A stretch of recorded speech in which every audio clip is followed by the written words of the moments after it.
Meus amados, como eu falei, eu tenho da parte de Deus uma palavra para nós.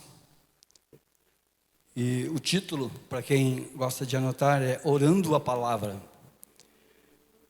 E nós vamos ler depois o Salmo 23, que é o texto base, ele tem 6 versículos. Nós vamos ler este Salmo, eu vou passar um por um. E é um dos salmos mais conhecidos da palavra de Deus, um dos salmos mais ministrados, da palavra do Senhor também. Mas nessa noite você vai aprender algo um pouco diferente daquilo que talvez você já ouviu. Para muitos, talvez algo um pouquinho diferente. Como o título da ministração diz, nós vamos orar, nós vamos declarar o Salmo 23 sobre as nossas vidas. E este salmo nós vamos ver sobre uma ótica diferente. Então preste atenção, eu creio que eu não me alongo muito nesta palavra, são 6 versículos, mas existe aqui algumas coisas interessantes que nós precisamos aprender a respeito do Salmo 23. Amém, meus queridos? Então, para quem gosta de anotar, é orando a palavra e o Salmo 23 é a base. Para nós entendermos, eu gostaria de apenas fazer uma tradução, uma comparação da versão do Salmo 23, apenas desse, em 2 versões. Na NVI, Salmo 23, diz assim: O Senhor é meu pastor, de nada terei falta. Na versão da Mensagem, tem uma Bíblia chamada Mensagem, ela diz assim: O Senhor é o meu pastor, eu não preciso de nada. Amados, eu só vou praticamente hoje ler Bíblia. Eu estou fazendo hoje uma ministração textual. Estou partindo do texto. E eu peguei de quatro versões diferentes. Eu não vou colocar as 4 aqui, mas eu vou ler resumidamente o que as 4 versões da palavra de Deus ela fala. Resumindo, ficaria assim: o Salmo 23, versículo 1. O Senhor é meu pastor, nada terei falta. O Senhor é meu pastor, nada me faltará. O Senhor é meu pastor, não preciso de nada. O Senhor é meu pastor, Ele me dá tudo que eu preciso. Essas são 4 versões, em 4 Bíblias diferentes que eu li. O que você precisa entender, meus amados, é que primeiramente, como pano de fundo, quando Davi ele proferiu este salmo, ele estava falando literalmente, ou seja, ele estava falando da condução das ovelhas, do pastor, que era uma pessoa que tinha um cajado, que ele conduzia as ovelhas. Literalmente, o texto é este. É claro que nós temos várias aplicações. A palavra de Deus também, ela traz outras aplicações a respeito disso. Mas se você olhar este Salmo 23, é Davi conduzindo as ovelhas. E ele conduzia, isso aqui é lá no Oriente, ele conduzia por vales e conduzia também por montes. Só que além do texto literal, nós também podemos aplicar, e nós devemos aplicar isso, porque ele é um salmo messiânico. E quando fala messiânico, fala de Messias, fala do Senhor Jesus. Então nós podemos trazer essa aplicação para o nosso cotidiano como uma promessa de Deus para as nossas vidas. O Salmo 23 você pode ler, você pode interpretar ele como uma oração. Amém? Eu creio que muitos de vocês oram o Salmo 23. E nós precisamos orar e nós precisamos declarar a palavra de Deus. Muitas vezes você diz: eu não sei orar. Mas se você pegar a palavra de Deus e falar a palavra de Deus, se você pegar o Salmo 23, não como uma vã repetição, não como uma reza, mas se você pegar ele e declarar a palavra, isto acontece sobre as nossas vidas. É claro que tem umas condiçõezinhas, mas nós estamos orando a palavra. Eu sei que esse salmo muitas vezes fica paradinho em alguns púlpitos, paradinho em casa, a Bíblia paradinha lá no Salmo 23, às vezes no 91, Mas o Salmo 93 a gente pode trazer como uma oração, uma declaração da palavra de Deus. Então nós podemos aplicar e aplicaremos isso quando estiver aqui ministrando. Você pode aplicar, daí também ora no sentido literal e ora no sentido cotidiano nosso, como o Senhor Jesus, como promessas para nossas vidas. Amém? Então o versículo 1, Salmo 23, 1, por gentileza. O Senhor é o meu pastor, de nada terei falta. Que texto tremendo, não é, meus amados? Se nós pararmos para olhar, o Senhor é o meu pastor, nada terei falta. Então o primeiro ponto aqui no versículo 1 é: nada tenho em falta. O versículo 1 se resume isso: eu nada tenho em falta, desde que o Senhor seja o meu pastor. Esse texto, meus amados, é muito mais profundo do que você possa imaginar. Esse texto é profundo. Talvez numa outra hora eu ministre somente sobre esse: o Senhor é meu pastor e nada tenho em falta. Dá para a gente ter uma palavra um pouco diferente da de hoje. Mas se você pegar isso que, se o Senhor é o meu, se o Senhor é o teu pastor, nada eu tenho falta. Não tenho falta de nada. Isso não te traz uma segurança? Não te traz uma alegria você saber que você não tem nada em falta, se o Senhor Jesus é o seu pastor? Amados, aqui Davi fazia uma comparação entre Jesus e as ovelhas. O Jesus como sendo o pastor das ovelhas. Ele é o nosso pastor. Jesus é o sumo sacerdote. Ele é o supremo pastor das ovelhas. Claro que Davi conduzia, como eu falei, literalmente as ovelhas pelos vales e pelos montes. Mas aqui Davi fazia isso, o pastor. Jesus era o pastor e nós somos as ovelhas. E sendo isso, se Jesus é o nosso pastor e nós somos as ovelhas, o texto diz que nós não temos falta de coisa nenhuma. Coisa nenhuma. Não temos falta de nada. É uma promessa, preste atenção, é uma promessa para os filhos de Deus. Se você é filho de Deus, essa promessa é para você.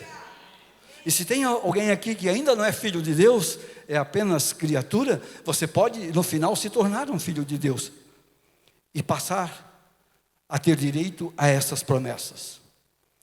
Pense, meus amados, como é interessante nós lermos a palavra de Deus, nós meditar a palavra de Deus de uma forma totalmente diferente. Amém, meus queridos? Também o verso faz uma alusão a Jesus como relacionamento. Estou falando do verso 1 ainda. Como relacionamento, como comunhão e como filiação. Quando diz que o Senhor é o meu pastor, você pode trazer isso para a sua vida. Nós temos relacionamento com o grande pastor, com o sumo pastor. Nós temos comunhão com o pastor. E nós temos uma filiação. Ou seja, nós somos irmãos do Senhor Jesus por causa do Pai. Não vou citar aqui os versículos, mas também quando está falando que o Senhor é meu pastor e nada eu tenho em falta, eu posso ter e devo ter e tenho relacionamento, comunhão e filiação com o Senhor Jesus. E é desta forma que nós precisamos meditar nesse texto. E nós meditando e lendo esse texto desta forma, nós vamos conseguir entender melhor essa questão que o Senhor é o meu pastor e que nada eu tenho falta. Não é mais esclarecedor assim? Você já leu o Salmo 23, só o versículo 1 desta forma? O texto diz também, e nós podemos fazer isso, nós podemos ver aqui o Senhor como o nosso supridor, como o nosso provedor, que é o que mais nós fazemos. Normalmente nós fazemos isso, trazemos isso para as nossas vidas. O Senhor como o nosso supridor, o Senhor como o nosso provedor. Não é errado fazer isso. A palavra de Deus diz que Ele é o nosso pastor, então eu não tenho falta de nada. Então Ele é também o nosso provedor. Ele é também o nosso supridor. Mas tem um detalhe. Desde que eu não venha a Deus, Deus que eu não venha ao Senhor apenas chegando nele como um supridor, como um provedor, pensando que o Senhor Jesus é um supermercado. Eu ouvi essa expressão esses dias. Deus, Ele não é um supermercado. Que você não deve ver Deus assim. Ele é, se a gente olhar, Ele é tudo, né? Mas nós não podemos ver esse Salmo 1 apenas como um Senhor. O Senhor é meu pastor, que é um grande supermercado que eu vou lá, pego as coisas e vou embora. Nós precisamos entender de uma forma diferente. Ele não deve ser na nossa vida somente esse supridor, somente esse provedor. Ele é algo mais. E muitas vezes, infelizmente, nós vamos para a igreja e nós olhamos para o Senhor apenas como um supridor, apenas como um supermercado. Eu pego aquilo que eu preciso e vou embora e me esqueço das demais coisas. Amém, meus queridos? Quando já não sou eu que vivo, mas Cristo vive em mim, eu posso dizer: o Senhor é meu pastor, e eu nada tenho em falta, porque daí eu não vejo o Senhor somente como um provedor, somente como um supridor. Eu vejo o Senhor numa amplitude maior. Eu vejo o Senhor de uma forma totalmente diferente. Amém? Precisamos entender isso. Nós precisamos aprender a palavra. Nós precisamos meditar na palavra. Nós precisamos proclamar e declarar a palavra de Deus. Mas proclamar e declarar da forma correta. Precisamos aprender isso. Amados, esse texto é uma promessa de Deus para a minha vida. Ela é uma promessa de Deus para a sua vida. O Senhor é o seu pastor e você não tem nada em falta. O amém é com vocês. Assim seja. Certo? Você deve pegar isso. Mas você precisa aprender que o Senhor Jesus, Ele é muito mais do que aquilo que muitas vezes nós viemos buscar. Como nós vimos ali o texto de 2 Coríntios 1:20, né? Diz que todas as promessas já têm o sim de Deus e nós devemos proclamar o amém. Então nós cremos nisto, nós cremos na palavra e nós declaramos a palavra. Nós cremos, então, por isso nós falamos. Essa parte que eu fiz aqui no início a respeito daquilo que o pastor Papi, ele comentou, eu só falei aqui porque eu peguei aquilo para mim, eu criei e eu falei, e o Ney, o Sérgio, o Ivan, que estavam lá junto comigo, eles também pegaram, creram, e nós dissemos o amém. Então é algo nosso. Nós devemos ser assim. Amém, meus queridos? Nós cremos, falamos, declaramos mesmo que a realidade, mesmo que o teu momento não seja muito bom, mesmo que você estiver passando por um momento ruim, de tempestade ou de tribulação, você deve proclamar a palavra de Deus. Nós devemos declarar. Como a gente tem falado muitas vezes, a nossa situação, ela não altera a nossa posição. Aquilo que eu estou passando hoje, neste momento, ela não pode alterar, e ela não altera a condição, a posição que nós temos em Cristo Jesus. Você entende isso? Não altera. Eu sei que é difícil quando nós estamos atribulados, como se diz, quando nós estamos passando por alguma tempestade, declarar a palavra de Deus. Mas nós precisamos declarar as promessas de Deus e dizer que o Senhor é o meu pastor e eu nada tenho em falta. Eu anotei aqui, falamos e declaramos, mesmo em situações adversas. Falamos e declaramos. E quando você fala e declara, mesmo na situação adversa, você pode dizer: ah, mas eu estou mentindo? Não, você está declarando a palavra de Deus, você não está aceitando esta situação ruim que você está passando. Então nós falamos e declaramos: o Senhor é meu pastor, não me falta saúde, não me falta dinheiro, não me falta alegria, não me falta paz. Se não me falta nada, o que pode faltar na sua vida, sendo o Senhor o seu pastor?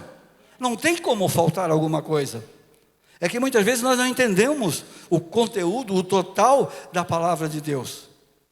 Se você está aqui, meus amados, com alguma necessidade, saiba que o Senhor é o seu pastor e você não tem falta de nada. Mas eu tenho falta. Declare que você não tem. Será que você não está buscando Deus como um supermercado? Não está buscando Ele apenas como um supridor? Nós temos que olhar isto também. Amém, meus amados? Versículo 2. Este primeiro eu demorei um pouquinho mais, mas a gente chega lá. O louvor, a hora que der os 40 minutos, pode entrar. Versículo 2 diz assim: em verdes pastagem me faz repousar e me conduz às águas tranquilas. Então no verso 2 eu coloquei o ponto deitar, repousar. Deitar-me faz em verdes pastos, guia-me mansamente por água tranquila. O Senhor, quando é o seu pastor, Ele faz deitar em verdes pastos. E Ele guia mansamente as águas tranquilas. Entendemos isto? Repousar fala de descanso. E as coisas de Deus, nós conseguimos através do descanso. É através do descanso que nós conseguimos as coisas de Deus. Nós precisamos entender isso. Nós temos paz quando nós entendemos a mensagem da palavra de Deus.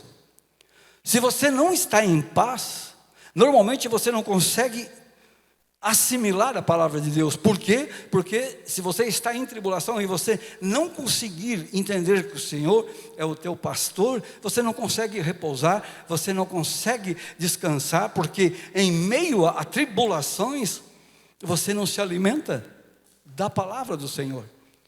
E era onde mais nós deveríamos nos alimentar da palavra do Senhor. Mais deveríamos nos alimentar é quando nós estamos passando por problemas. Porque daí nós entendemos aquilo que o Senhor é. Mas esse texto aqui eu quero voltar mais no sentido de repousar. Nós precisamos entender esse descanso. Ou seja, você precisa descansar no Senhor. Não estou falando de descanso de você parar de trabalhar. Não é isto. É descanso em descansar naquilo que a palavra de Deus tem nos ensinado, naquilo que nós temos aprendido de Deus. Amém? É descansar neste sentido. Na criação, Deus descansou. Quando Jesus foi para a cruz e ressuscitou e subiu aos céus e se assentou no trono à direita de Deus, Ele descansou porque a obra estava completa. E assim é na nossa vida. Nós já estamos nesse descanso, porque o Senhor já fez a obra completa ali na cruz, e nós devemos agora aprender a descansar. Anote isso, meus amados. Descansar é entregar e não pegar novamente. Descansar é entregar. Eu entrego essas coisas para ti, Senhor, e não pegar novamente. Muitas vezes nós entregamos, mas nós entregamos com uma mão de via dupla. Nós entregamos e daqui a pouco nós pegamos de novo. Eu entrego as minhas preocupações, eu entrego as minhas ansiedades ao Senhor, agora no culto, mas amanhã de manhã, talvez eu pego novamente. Precisamos aprender a descansar no Senhor. Precisamos a ter paz, como esse texto diz, ter paz em Deus. Você está em paz na sua casa, na sua empresa, na sua família, no negócio que você vai fazer? Você sente paz? Precisa sentir paz. Se nós não temos paz, é porque nós não estamos nos alimentando corretamente como deveria, e nós acabamos não desfrutando do descanso do Senhor. Precisamos deitar, precisamos repousar, precisamos descansar. O texto diz deitar, repousar, ter Jesus sobre as nossas vidas, ter Jesus como a paz sobre nós, ter Jesus como o juiz de paz sobre as nossas vidas, juiz de paz. Eu quero ler um outro texto, Colossenses, não sei se está ali, Colossenses 3,15, que diz assim: seja a paz de Cristo o árbitro em vosso coração, a qual também foste chamado em um só corpo, e sedes agradecidos. Seja Jesus o juiz de paz. Que a paz de Cristo seja o árbitro, seja o juiz na sua vida. É muito melhor ter o Senhor Jesus como juiz, porque Ele já fez tudo por nós. Ter Ele como árbitro. Árbitro é igual ao juiz, aquele que decide. A paz, para os homens aí, né, que gostam de futebol, a paz, ela não necessita de VAR. Aquele vídeo, áudio, como é que é? Vídeo de árbitro de vídeo, né? Você não precisa disso com Jesus. Ali você tem paz. A paz não necessita desse VAR, não necessita desse vídeo. Deus não é árbitro de vídeo. Deus é um Deus de paz. Que nós venhamos a ter paz. Amém? Ensinamos muito nas integrações, ensinamos muito nos grupos familiares, que se você tiver que decidir algo neste momento, você precisa ter paz. Se você precisa dar resposta agora, e você não buscou a Deus, então você não tem paz. Porque primeiro você precisa buscar a Deus. Então, se você precisa decidir agora, a tua resposta é não. Você deita, dorme, busca a paz no Senhor, e amanhã você decide. Estou falando de uma decisão grande, assim, que vai impactar um pouco a sua vida, né? Não que roupa que eu vou usar. É diferente. Amém, meus queridos? No versículo 3, restaura, refrigera. Versículo 3 diz assim: refrigera minha alma, guia-me pelas veredas da justiça por amor do seu nome. No calor, meus queridos, eu estou com calor. No calor, um ar refrigerado é gostoso, não é? Vai muito bem, não vai? Isso restaura o corpo. E aqui esse texto no versículo 3 está dizendo que restaura, que refrigera. E nós precisamos ver no Senhor, neste salmo, a restauração. Nós precisamos ver o refrigério do Senhor sobre as nossas vidas. Amém? Precisamos ver isso. Ele nos refrigera, Ele nos dirige em justiça. É Ele que mostra o que é justiça sobre as nossas vidas. Você vê quanta coisa que nós temos aprendido aqui nesses 3 versículos. Ele fala de justiça. E a nossa justiça não é como a justiça de Deus. Precisamos pegar isso e entender isso. Embora nós já tenhamos falado muitas vezes de púlpito. Lembrando que justiça é estado perfeito. Amém? Falando biblicamente, no dicionário bíblico, na teologia bíblica, a nossa justiça que nós temos aqui é diferente dessa justiça que existe ali fora. Aqui tem o Sérgio da Kratos, trabalha muito nessa parte de justiça. Para Deus, a justiça é um pouco diferente sobre nós. Justiça é o estado perfeito. É estar diante de Deus. Justiça é estar diante de Deus sem culpa e sem condenação. Isto é justiça. Deus não olha para um maconheiro, como o Ney uma vez falou, como um maconhado. Deus olha para aquele que acabou de se converter, Ele olha para aquela pessoa que está ali nas drogas, Ele olha de uma forma diferente, Ele olha como uma pessoa justificada. Você foi um dia um pecador, hoje você não é mais. Se você está aqui nessa noite e você tem algum problema, e a hora que você aceita o Senhor Jesus, você se torna uma nova criatura e você se torna justificado. E Deus, Ele olha para você da mesma forma que Ele olha para Jesus. Isso é a justiça que está aqui neste salmo, né? A justiça de Deus faz Ele nos enxergar da mesma forma que Ele olha para Jesus. Ele olha para mim e para você, e Ele vê quem? O Senhor é o meu pastor. É assim que Ele vê. Versículo 4. Ainda que eu ande. Eu estou colocando uns tópicos, né? Ainda que eu ande. O texto diz: ainda que eu andasse pelo vale da sombra da morte, não temeria mal algum, porque tu estás comigo. A tua vara e o teu cajado me consolam. Veja bem, isso aqui é uma chave que eu peguei esses tempos, que aprendi esses tempos, né? Não que eu tive a revelação, eu aprendi com alguém, que até o versículo 3, se a gente for olhar, era o Senhor que nos conduzia, certo? Se você olhar, até o versículo 3 era o Senhor. nos conduzindo, nos levando, guia-me, restaura, refrigera. Mas agora, a partir do versículo 4, como nós vemos, diz, ainda que eu, ou significa, a partir do versículo 4, sou eu que ando. Eu é quem vou por minha conta. A partir de agora, é assim.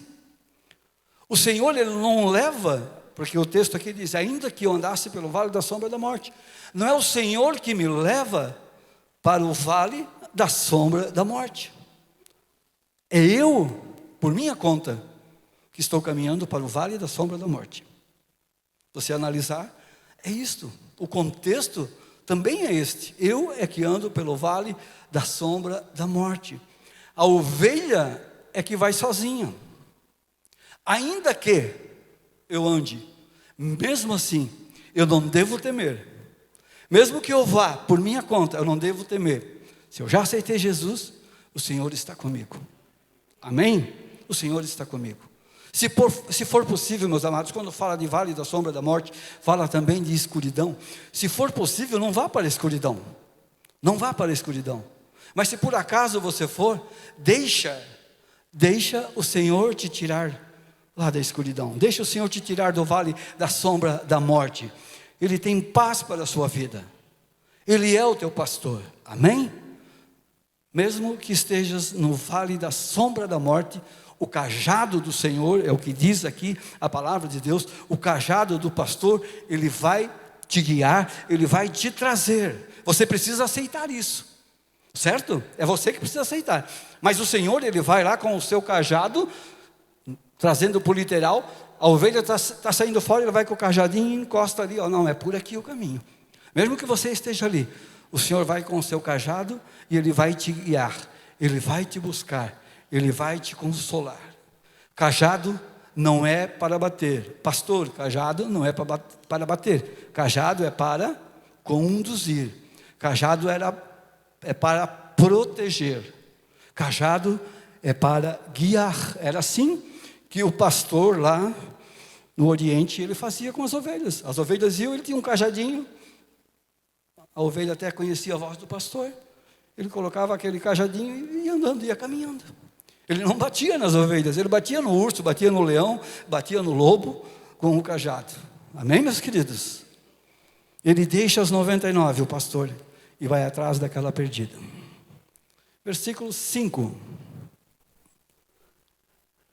Eu me perdi na hora porque eu não botei o meu cronômetro, não sei quanto tempo eu tenho ali, mas já chego no 6. Versículo 5. Prepara uma mesa. É o título. Diz assim, preparas uma mesa perante mim, na presença dos meus inimigos. Unges a minha cabeça com óleo, e o meu cálice transborda. Tremendo, né, meus amados? Preparas uma mesa perante mim, na presença dos meus inimigos. Você tem inimigos? Às vezes nós não temos, né? Mas eles nos têm como inimigos. Mas o que o Senhor faz? Se o Senhor é o meu pastor, lembra bem da introdução e do primeiro ponto? Se o Senhor é o meu pastor, Ele prepara uma mesa para mim na presença dos meus inimigos. Isso aqui remete lá para 1 Samuel 17, se não me engano, não vou ler, mas é a história de quando Davi foi ungido. O profeta foi lá para ungir alguém para rei, e passaram-se todos os irmãos de Davi. E Davi ali parecia que era o inimigo, se você olhar. Parecia que ele era o inimigo porque eles não contaram Davi. Então passaram-se todos, depois você pode ler, e o profeta disse, sim, mas não tem mais nenhum irmão, porque cada um que passava, o profeta pensava, não é este, mas o Senhor dizia, não é este. Eu não olho o exterior, eu olho o interior. E chegou um determinado momento, sim, acabou os teus filhos? O profeta pensou, será que Deus errou? Não tem mais ninguém? Tem o Davizinho, tem o Davi. Ele está lá cuidando das ovelhas, está lá no curral tratando as ovelhas. Se a gente analisar, tinha uma mesa posta ali somente para aqueles irmãos, os maiores que estavam ali. Mas o que Deus fez? Essa mesa foi preparada para quem? Para Davi. O Senhor prepara uma mesa na presença dos seus inimigos. Ele unge a minha cabeça com óleo. Amados, é forte isso. Ele unge a minha cabeça com óleo e o meu cálice transborda. Amém? Aqui no literal, o pastor conduz as ovelhas por pastos verdejantes. A gente pode aplicar para o pessoal também, para Jesus. E pelos montes. O objetivo desse pastor era subir o monte com as ovelhas, era conduzir para o monte. E lá não se sobe o monte verticalmente, não tem como. Você sobe o monte assim, né? Não sobe reto, como se diz. A gente sobe numa forma de espiral. Depois eu vou pedir para o Gustavo colocar ali. Eles subiam na forma de espiral, de uma mola. Ele dava a volta e ia subindo. No interior tem aqueles pastos enormes, né? No morro assim, você vê que tem um caminhozinho para os animais passar. Ele vai até aqui, não que ele dá a volta ao redor, como se fosse um monte e fizesse 360 graus, não. Normalmente faz assim, vai indo. Você que já foi no interior, às vezes conseguiu ver isso. Meu irmão morava lá na Garcia, eu morava lá também. Meu irmão tinha um sogro que tinha muito terreno, tinha um pasto muito grande, e nós víamos aquele caminhozinho estreitinho, que ia fazendo assim, daqui a pouco a gente estava no monte. E aí em forma de espiral, e a gente vai subindo até chegar no monte, até chegar no topo da montanha. Segundo os historiadores, né, lá no topo tem umas frutinhas vermelhas que são uma delícia para comer. Por isso que o pastor vai levando as ovelhas lá para cima. E lá é que está a mesa perante os inimigos. Lá ele tem aquelas frutinhas e lá ele coloca a mesa perante os inimigos, coloca no ponto mais alto. E os inimigos, entre aspas, veem o que está acontecendo. E traduzindo isso, esse caminho se chama Veredas da Justiça, que está lá no versículo 3, que nós acabamos de ler. Amém? Amados, saiba que a nossa vida, nós também caminhamos assim, em forma de espiral de mola. Eu sei que vocês conhecem, mas eu pedi para o Gustavo ver se ele conseguia uma figura. Aqui está a figura da mola. Então nós vamos subindo, meus amados. Vamos subindo e nós vamos, se você analisar, nós vamos subindo. E nós passamos praticamente no mesmo lugar. Você entende isso? Você sobe aqui, daqui a pouco você vai subindo e vai passando. Se traçar uma linha ali, nós vemos que nós vamos subindo e vamos passando sempre no mesmo lugar. Na nossa caminhada, muitas vezes, é assim também. Nós vamos passando por testes, nós vamos passando por ensinos, nós vamos passando por tribulações, no mesmo lugar. Você passa aqui embaixo, depois você passa aqui em cima. Só que a experiência sua, ela vai aumentando, conforme você vai subindo, a sua experiência, ela vai aumentando. Aquele problema que você passou aqui na primeira mola, na primeira parte aqui, quando você chegar no meio, você tem o mesmo problema, ou até um outro problema, mas você já aprendeu, você já está treinado, você passa de uma forma totalmente diferente. Nós vamos dando volta, vamos subindo e vamos passando pelo mesmo ponto, mas em alturas e níveis diferentes. Isto é ser cristão. Nós vamos subindo, certo? Nós temos que alcançar a maturidade do Senhor Jesus. E para isso nós vamos subindo. E muitas vezes nós passamos nos mesmos pontos. E ali tem problemas. Só que conforme nós vamos subindo, nós conseguimos superar esses problemas com uma maior facilidade. A primeira vez que você passa por uma turbulência enorme, você sofre bastante. A segunda vez você sofre um pouco. E talvez na terceira você quase não sofra. Por quê? Porque você tem o Senhor como pastor. E você foi passando, e você foi subindo, e você foi aprendendo. E assim nós podemos entender este texto que vai subindo, e vai andando, e vai caminhando. Porque o objetivo é desfrutar do topo. O objetivo do pastor era chegar lá em cima e comer daquelas frutinhas vermelhas e colocar as ovelhas em segurança lá em cima. Não existe semelhança com algumas coisas que nós vivemos? Existe, né, meus amados? Bastante semelhança com este salmo que nós estamos vendo. Parece que eu vivi isso, como se diz. Versículo 5 ainda diz que unge a cabeça com óleo santo.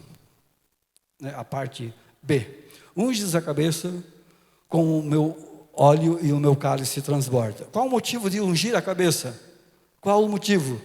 Na cabeça da ovelha, ajuntava lá no Oriente muita mosca. E ela se agitava e ela não comia, por causa da mosca. Eu sei que eu acho que no sítio também tem as vacas lá, quando o pessoal vai tirar leite, se tiver muita mosca lá, a cola da vaca fica batendo para lá e para cá. Mas aqui no caso, vinha na cabeça das ovelhas, e as ovelhas não se alimentavam muito bem. Você está pegando isso? Por que unge a cabeça com óleo? Porque elas não se alimentavam, as ovelhas não se alimentavam, elas estavam inquietas por causa do óleo, meus amados. E o que fazia? Passava o óleo. Beelzebu. Beelzebu é um dos nomes do Senhor das moscas. Beelzebu, nome das moscas. As moscas são símbolos de demônios. As moscas são símbolos de demônio. E o maior campo de batalha nosso, onde é? Na mente. Por isso que o pastor ungia a cabeça com óleo.